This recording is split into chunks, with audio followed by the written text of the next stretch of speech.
Hello everyone, welcome to Dr. Couple. So firstly, అందరికి happy Diwali. So ఇవాళ మనం screen time గురించి తెలుసుకుందాం. Paediatric and adult population. So WHO guidelines ప్రకారం under 2 years age group చిల్డ్రన్లో no screen time and more than 2 years children అంటే 2 to 5 years చిల్డ్రన్లో less than 1 hourకి మనం ఆ స్క్రీన్ టైం రిస్ట్రిక్ట్ చేయాలి. అంటే only for educational purpose and any some developmental activity. So 5 yearsలో పిల్లల్లో అది క్రిటికల్ బ్రెయిన్ డెవలప్మెంట్ ఏజ్ కాబట్టి వాళ్ళు ఈ స్క్రీన్ టైం ఇవ్వడం వల్ల ఏంటి అని అంటే వాళ్ళ బ్రెయిన్ ఫంక్షన్స్ ఎఫెక్ట్ అవ్వచ్చు, వాళ్ళ సోషల్ మైల్ స్టోన్స్ కానీ సోషల్ ఇంటరాక్షన్ కానీ ఎఫెక్ట్ అవ్వచ్చు. సో దానివల్ల ఫైనల్గా ఆటిజం కానీ ADHD కానీ ఇప్పుడు చాలా కామన్గా వింటున్నాం కదా. సో అవన్నీ వచ్చే ఛాన్సెస్ చాలా ఎక్కువ పెరిగిపోతాయి మనం ఈ స్క్రీన్ టైం పెంచడం వల్ల. అడల్ట్స్లో కూడా ఓవర్ యూజ్ ఆఫ్ స్క్రీన్స్ వల్ల చాలా ఇష్యూస్ ఉన్నాయండి.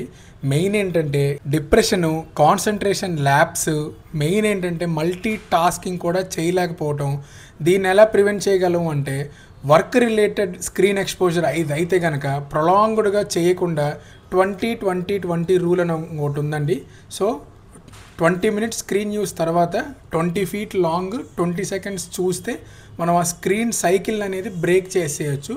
సో ఈ 20-20 రూల్ మనం వర్క్ రిలేటెడ్ స్క్రీన్ ఎక్స్పోజర్కి అయితే వాడుకోవచ్చు, లేదా సోషల్ మీడియా రిక్రియేషనల్ పర్పస్కి అయితే 24 hours more than 2 hours use చేయటం అంత మంచిది కాదండి.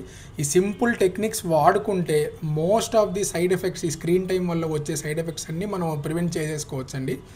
స్లీప్ సైకిల్ కూడా చాలా డిస్టర్బ్డ్గా అయిపోద్దండి. సో స్లీప్కి ముందు 1 hour ముందు స్క్రీన్ టైం అనేది కంప్లీట్గా ఆఫ్ చేసేయండి. సో ఈ స్లీప్ సైకిల్ డిస్టర్బెన్సెస్ గురించి and tips for healthy sleep గురించి ఒక వీడియో పోస్ట్ చేస్తాము, రేపు వస్తుంది ఆ వీడియో. సో ఆ వీడియో కింద ఏమన్నా మీకు కామెంట్స్ ఏమన్నా చెప్పాలి అని ఉంటే చెప్పొచ్చు. So please like, share and subscribe to doctor couple.